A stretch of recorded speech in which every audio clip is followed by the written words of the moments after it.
Well, hello. Hello. Hello, everyone. How you doing, Julie? And I'm- everybody? We'll just get this out of the way now. I'm fighting the light. So if it irritates you, I'm really sorry because it's just the way it is. I'll be over here for a while, I guess. Yeah, no worries. No worries. It is Tuesday, April 12th, 2022. And we are two psychic moms, and we're so glad you joined in and that you follow us. We can't, I can only say how much gratitude I have that you follow. Yeah, definitely. Honestly, Tammy, I'm learning to embrace that word a lot more. What's that? Gratitude. Oh, yeah, that's right. We talked about it before. Yeah. That's good. Yeah, no, we are so very grateful that you are following us. And remember, please, we're thinking that we really like to work with questions. So make sure if you want to keep us seeing us coming on every week, it may have to shift a little bit if we don't have any questions. So any questions that come up for you that you think about, that are for the general good, we, personal ones, we are both available for private sessions for that. But anything that that would kind of benefit all, then please do send them to us. And do know that if you subscribe, then you get a notification when we have a new video out. So it's super simple, because if a week goes by and we don't have any questions, you won't get a note and you'll be like, "Oh, what happened to them?" Well, if we don't have any questions and we don't have anything burning to say, then we'll just skip it till the following week. So yeah. And thank you, Julie, for that reminder, because I was going to mention that. Yeah, to also, like, when you subscribe, do hit the little notification bell. If you tap on that or you click on that, then like Julie said, that's when you get your notifications when, if you don't know that already about YouTube. But yeah, that's when you get them. They all probably know that, but you and I are exactly. still learning, right? It was something new for me. Yeah. Me too. Always something new. Right. Okay. I'm just going to say that today was just a weird day for me. And why is that? I sometimes I have a time warp and I think it's one thing in my head. And then I'm like, whoa, what happened to that half hour? And, and then it's gone and I missed an appointment. Oh, did that happen to you today? It did. That can happen. Yeah. I know. You're right. It's the time. It is kind of the time warp thing. And I remember doing that a couple of times, especially when my kids were younger. And I was always right on with appointments, really good at that stuff. And then I'd miss a couple and I would just be actually mortified because I'm like embarrassed, everything that, I don't normally do that. But yeah, I started actually writing notes and sticking it on the front door, so that when I would pass by it, it would be yet another reminder for me. I mean, now I don't do that so much, but when I had the kids, I did. When I had the kids young. Whenever I schedule something, I really try to make an alert for myself so that it reminds me, but every once in a while I forget to do that too. So I think the reason I'm bringing this up is not that you care if I'm late to an appointment, but if maybe that happened to you, or if it happens to you, to just go with it, forgive yourself. There was something you're not supposed to do or whatever. So right. To err is human. Is that what the saying is? Oh boy, howdy. So maybe you should be a little bit more concerned if you are always right there prompt and have never had this situation. You might want to check on that too. And to forgive others if they. Yes. Because I used to do this thing when I first started my business. I'd be like, it's like 12:02, where is my client? Yeah. And my partner would say to me, I give them like 15 minutes, if they're come within 15 minutes of their appointment, they're on time. And I'm like, and then so what? And then I learned to embrace that, and it really worked well. So I kind of add an extra, but that doesn't always work for everybody. But it didn't work today. She was actually very kind about it to me. It was to my chiropractor, but oh, good. Okay. Anyway, I'm glad.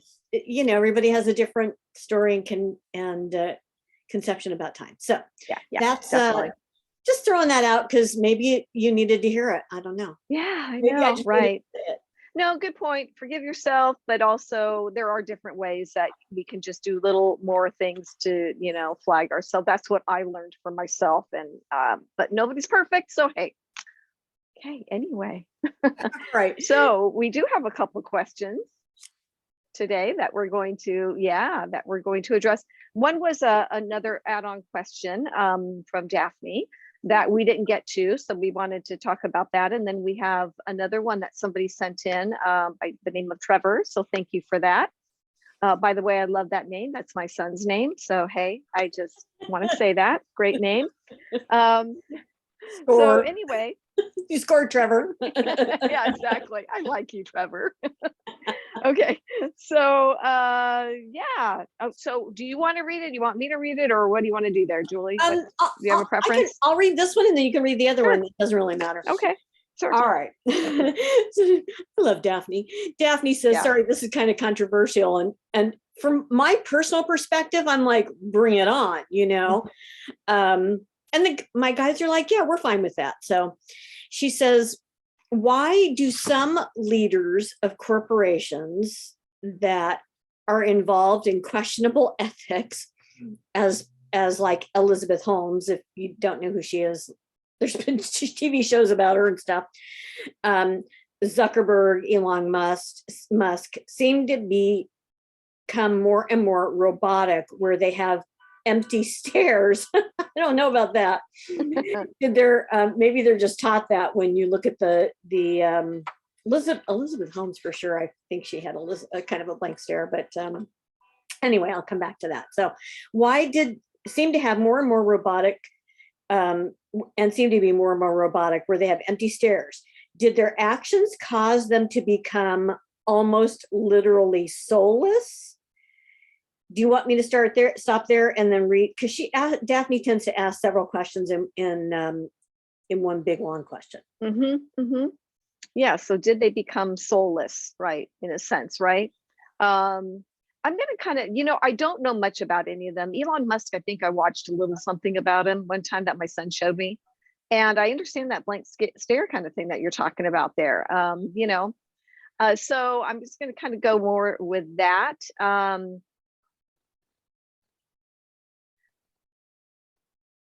Okay, I get that he's not so much soulless, but that he defines himself in different ways than we do. That's the exact words I heard. So it might come off as such. He doesn't really know. This is a bit controversial because honestly, people, I don't know anything about these. So please understand that I'm just going to say what I'm getting. He doesn't always know what he's talking about. That's why I hesitated to say that. But others seem to think he does. Okay, fair enough. So more to the question, not so much of the soulless, which I understand why you're asking that. It's more that he just puts himself in a different category. So when he communicates, he knows what he's talking about, or so he thinks, in a sense, right? Whether he does or not. And yet others might not think that he does, or are on the same page with him. Others might relate with his way of approaching things and talking about things. But they are saying he's not really soulless, though. The robotic part of it, in a sense, because I addressed that a little bit. That's just the nature of his communication. That's what they're saying to me. Okay. I'm going to tell you what first I'm going to tell you what I heard personally, and as I started to think about it, it made sense, and as you bring up these people, it makes even more sense to me. I heard from somebody who worked with him, I'll say Elon, specifically Elon Musk, that he was actually on the spectrum, that he is on the I could see that. Yeah. And so very challenging to work with. Well, that's probably putting it mildly. Very demanding. I mean, she just would, it was story. So I can't share any. I mean, there isn't even anything to share about that because it's just what it is. It was sort of on a daily basis. But and so now what my guide said is that, first of all, nobody is soulless. And Daphne, you asked, are there entities controlling them so that their souls are not shining through? So that was the second part that I didn't, but nobody is soulless. Everybody has a soul, okay?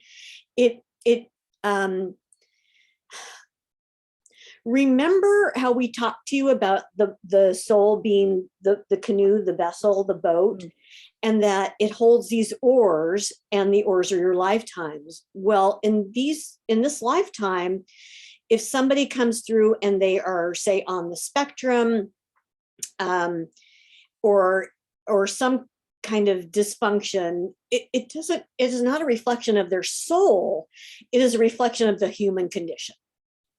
All right. Now, this is personally for me. I might say, I think people who do terribly, deliberately unethical things, like I've just seen people sales and scam people out of money. I sometimes will call them soulless, but they're really not. They're just who they are in this lifetime. And if they hurt people, and indeed some people are hurt by those actions of many of those people, they will work that out in karma. It's just part of the growth of their next lifetime, or the 5 lifetimes down the line, because karma isn't linear. It just could be when it's time for them to work that out and learn what it meant to we'll say fix the problems that they may have caused. Okay. So the answer directly is not soulless, but sometimes not very nice, I guess. Right. But again, could be on the spectrum. We don't get that any of them are inhabited by entities. Right. Again, if anything, maybe some mental illness, or again, on that spectrum of, I can't remember the word, but you know what I mean when I say I'm on the Yeah, spectrum. definitely. All right. Right. It says, and so that their own souls are not shining through. Remember, all right. So remember that your soul, being the container, is to be there for your human lifetime to grow. And the soul is always shining. It's always perfectly shiny and new. It's the lifetime that ain't so shiny and new. That's kind of crappy, And so they've come here to learn a big lesson in some way. And it's what it is for them. And sometimes it doesn't look good or feel good for a lot of other people. Look at Putin, look at Trump, right? So, yeah, she says, is it that our facial images change with the energy we portray? I'm getting an absolutely to that. I mean, I think there definitely is something to that. And again, I'm going to Elon. They just tell me, and that's who he is, and that's just the way he is. So again, it's his style of communication, and it's different for other people. It's different. Yeah, being on the spectrum, I could see that definitely from what you said, Julie, of what they've said too. That could be a possibility of that. Yeah. Some people on the spectrum are incredibly brilliant. Oh yeah. And yeah, so absolutely. It doesn't surprise me to hear that. Yeah. Okay. But not necessarily do they want that to come out, or maybe have been even diagnosed. Right. So, yeah. Does that address that enough? Yeah. Or was there another part to it? About that? Because kind of like where I want to go from there, and then we'll go into Trevor's, is, this comes to people like a Putin or a Trump, who are, I'm going to say in my book, truly evil. Okay. And I don't use that word. I mean, to do or to cause to be done the things that they have caused to be done. And we know with Putin, it just gets worse and worse with the news every day. And if you're not following it, that's fine, but it is ugly. And so my question is, and it's back it's rhetorical, but I want my guides to answer it. It's like, why would you allow a Hitler or a Putin or a Stalin or a Mussolini or any of these people, or a Napoleon or Genghis Khan or any of them through history that have been known to be horrible tyrants and commit genocides, really, truly genocides, and so many others in Africa? Why would we allow that to happen? Why would, and do those people have a soul? Yes, they have a soul. Everybody has a soul.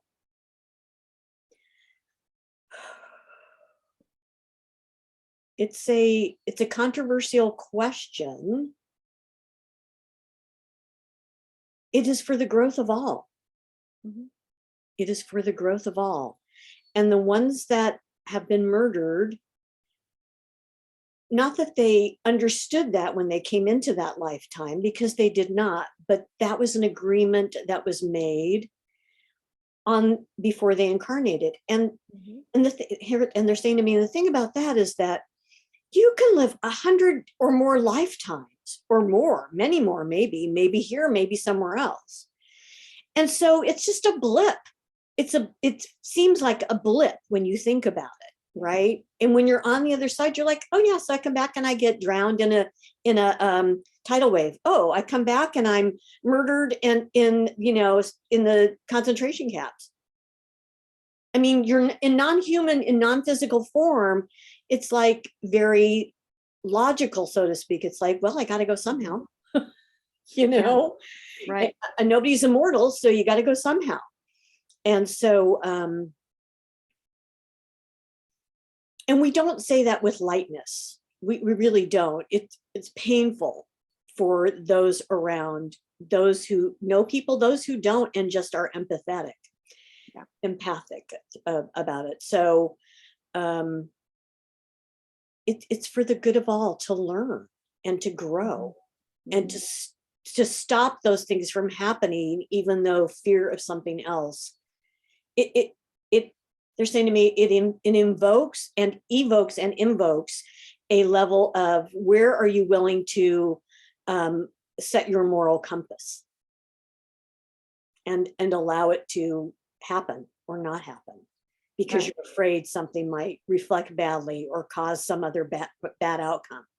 If people are being murdered, how worse can an outcome be? A genocide, how much worse could the outcome be?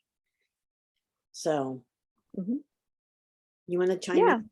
Well, I would just say to what you're saying, makes a lot of sense. And I would say the people that we consider like evil, well, what's really evil? What is evil? And that can be interpreted different ways by different people and what they think that level is. I tend to think it's a very low vibration, that some of these leaders have come in and made some really grand decisions, but not without, again, they're saying what Julie was saying, not without the agreement to be part of this, as we are right now with whatever is happening in the world. We have an agreement to be here at this time, around whether we're directly affected by them or not, by people who are making very naughty, disgusting decisions. Despicable. Right?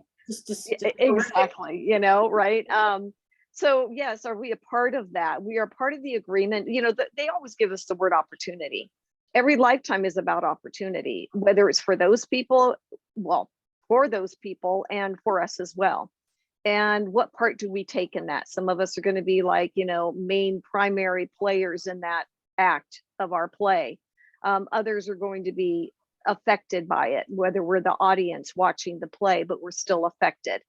And then what we decide what to do with that energy. So, and like Julie was saying, we emphasize again, any of these things we talk about, we don't talk about lightly. We don't look at it like, oh, well, you signed up for it. Well, yeah, you kind of did. But of course, we're not heartless about that. We understand that it's a big deal in a lifetime to go through things that are really very challenging and very difficult.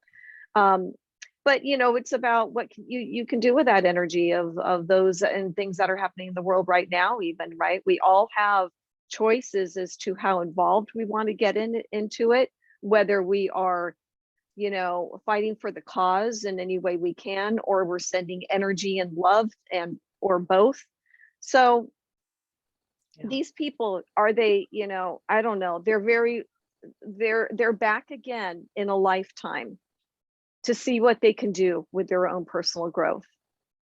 And we're part of that. We're part of that experience. Or non-growth, right? Yeah, or no growth. Yeah. So, we keep getting it. We will all keep getting opportunity in each lifetime. We either turn a blind eye to it and say, I can't go there yet, meaning something good, and then we keep repeating the same pattern. So clearly there are many on the earth plane who are in that kind of situation, sadly. But and along this line, somebody asked me maybe a week or two ago, are we, where are we in this war? Is there going to be a world war?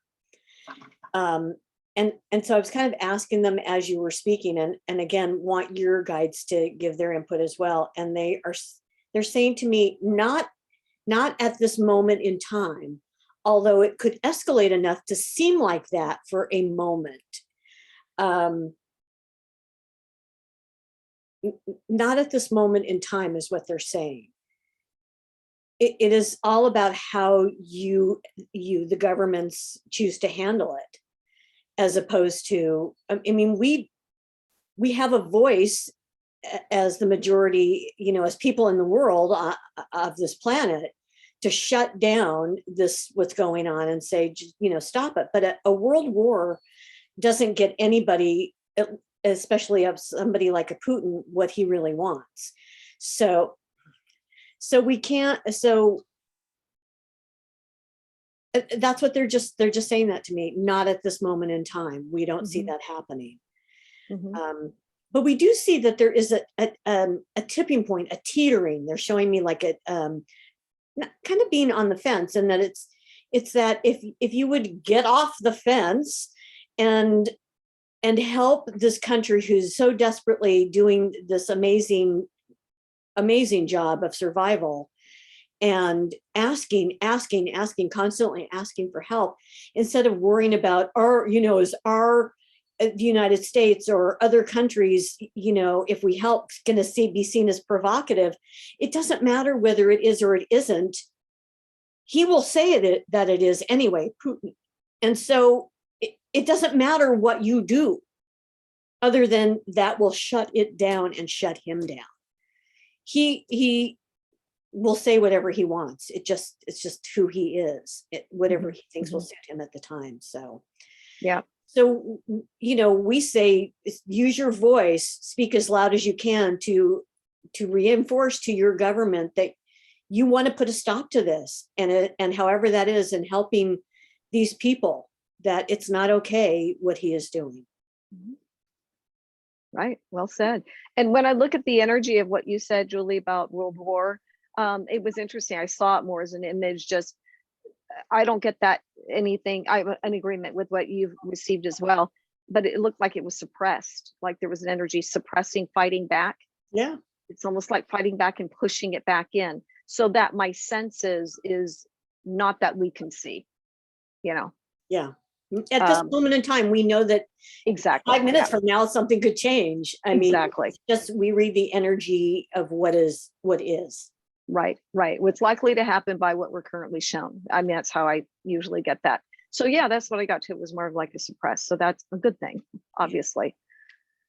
Yeah. Right. So hopefully that helps others who had that. Yes. Well. Yeah. All right. Thanks for all those questions and information. Yeah, it's good. Okay. So the other question we had from Trevor was, and thank you, Trevor. You mentioned that you love our channel. Thank you so much for saying that. We really appreciate that very, very much. Perfect. So he's asking a question that's happened to him, but we can actually share this because this could be, really for anybody, right?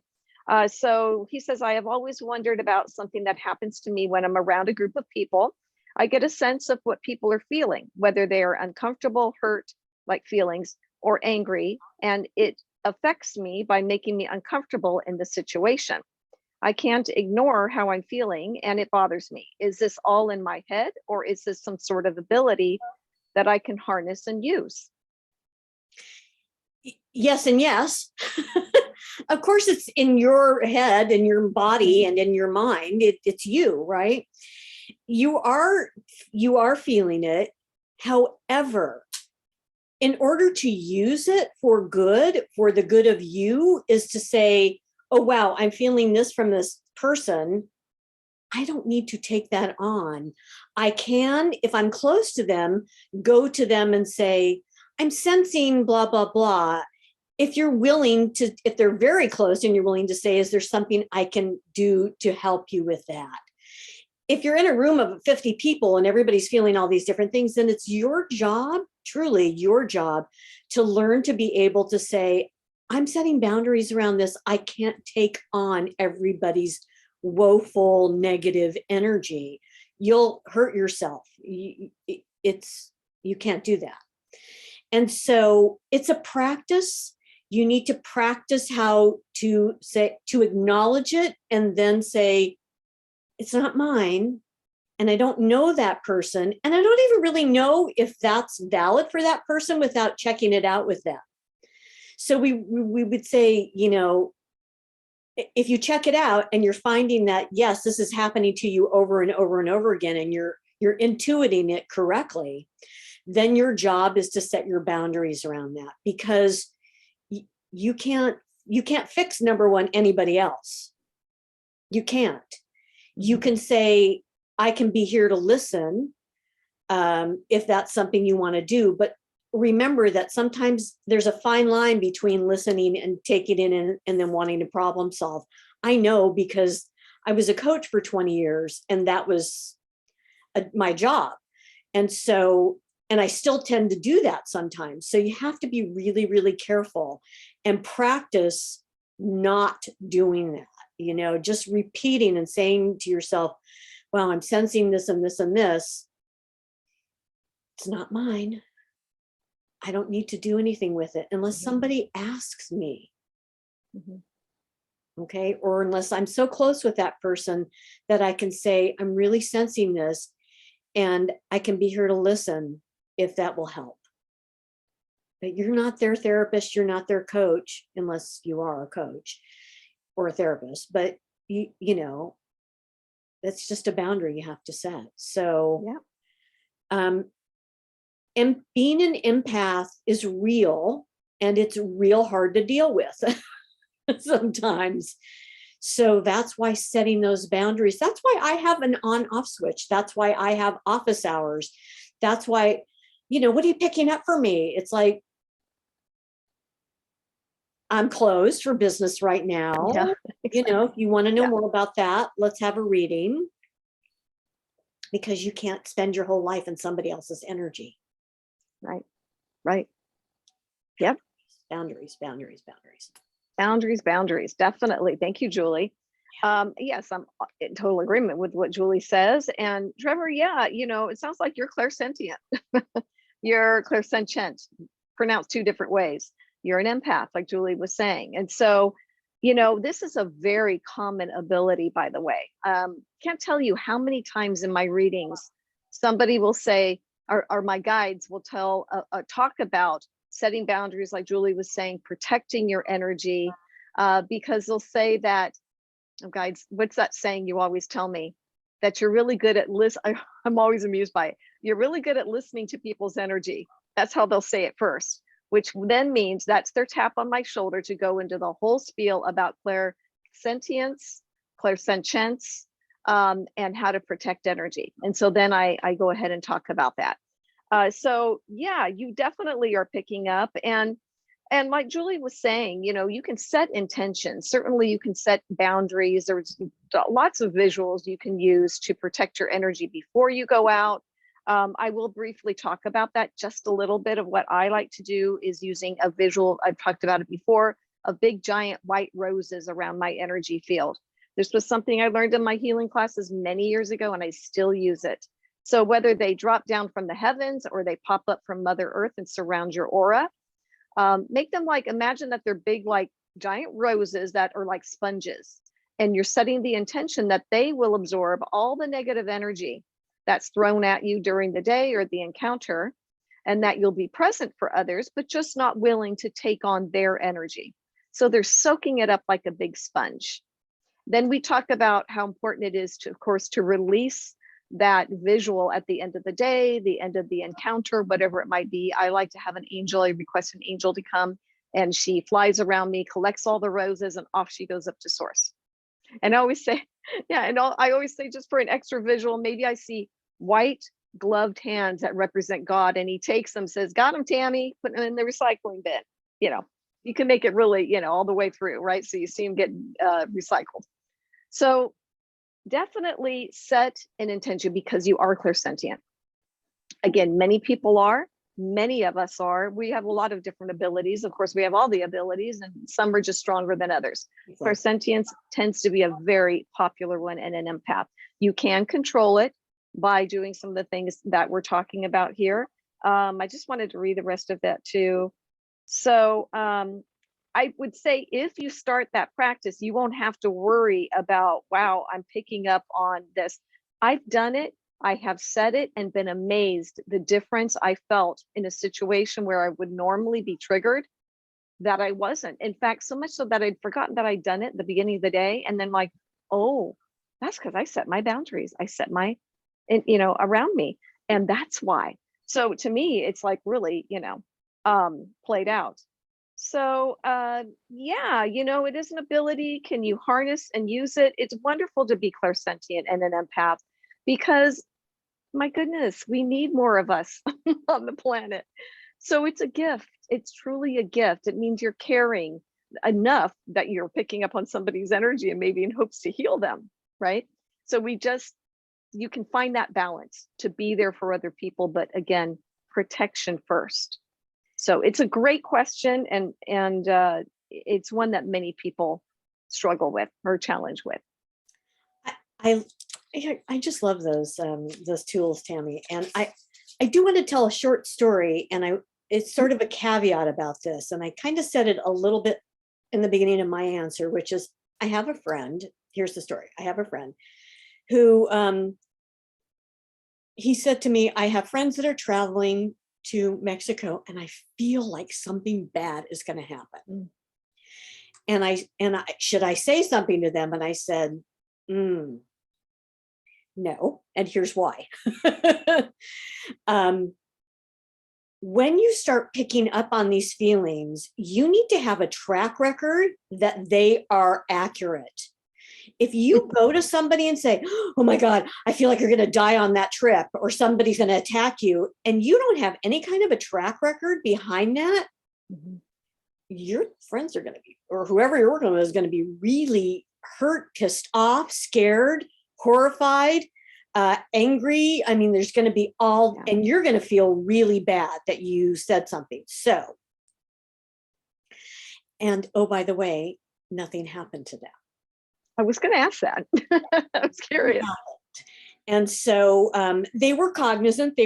He came to them and said, I just got a feeling that, just be careful. And they said, okay, we'll do that. And then he came to me and said, yeah, I feel like it might have to do with this. And he was saying that he was getting more details. And I'm like, don't do it. Don't do it.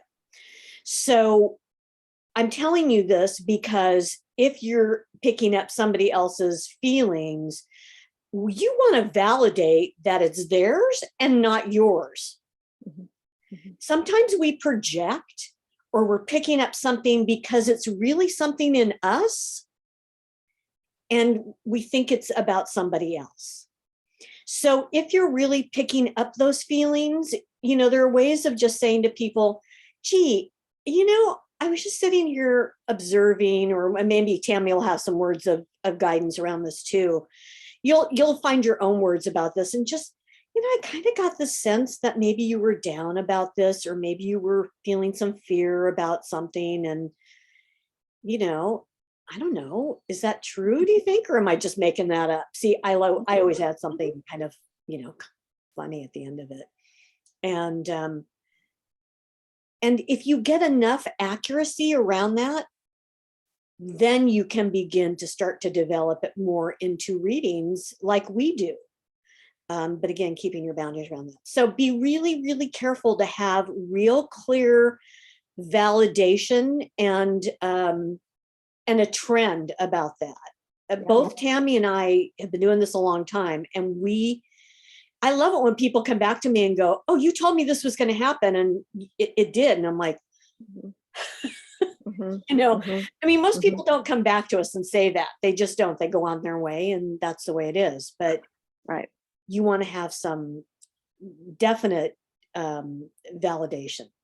Yeah. No, that's a really good point, Julie, because you got to be careful about, some of that, also what I was hearing too is from my guides is like, and sometimes it just really isn't your business, meaning, you're picking up on it because you're clairsentient and an empath, right? But it doesn't mean you always have to do something about it. But like Julie said, you can approach it, in the right way. Hey, I don't know, I'm just feeling this. What do you think? If you want to test out your abilities a little bit, I suppose that's okay to do, is what I'm getting. But they're also saying, it doesn't mean you have to respond to everything that you're picking up, or you just, like Julie's mentioned, you just lightly bring it up and see if they want to share with you and go from that. I would say the same, like Julie said too, is that those of us who have been doing this a long time, we know when to kind of, shut down for business, like you said, at the end of the day, right? And, but there's sometimes I will tune into things when I feel like I need to do that. But otherwise, I mean, if people were to say something like that, like, what are you getting right now? Well, I don't know. I'd have to sit down and really tune in Exactly. and let you know. And so and if you get people saying, no, I'm not really, then go back in and look at yourself and say, is it a mirror for me? Am I having feelings that I'm not aware of about anger or fear or pain or hurt or sadness or whatever? Because that may be also a way of bringing it to the surface for you. So that's a great question, because it involves a lot of facets. So really a great question. Definitely. And so many people can relate to your question. Definitely, where they feel that, and they have that happen a lot. So really good one. Yeah. All right. Keep those questions. These are the questions we love. Yeah. We love these. All right. So great. That brings us. Yep. Yeah. I that's think the end of our questions. That's it. So if you want to see us, next week, I don't say that like a threat, it almost sounds like you want to see us next week, then you better send us a question. But the reality is we really do want to work with your questions. And so, yes, please do send us some of these kind of questions. You can look back in our other videos to get some ideas of other things, or like Julie says, work it off what we've talked about. If there's something else that, that comes up for you in response, spins off of this. Yeah, exactly.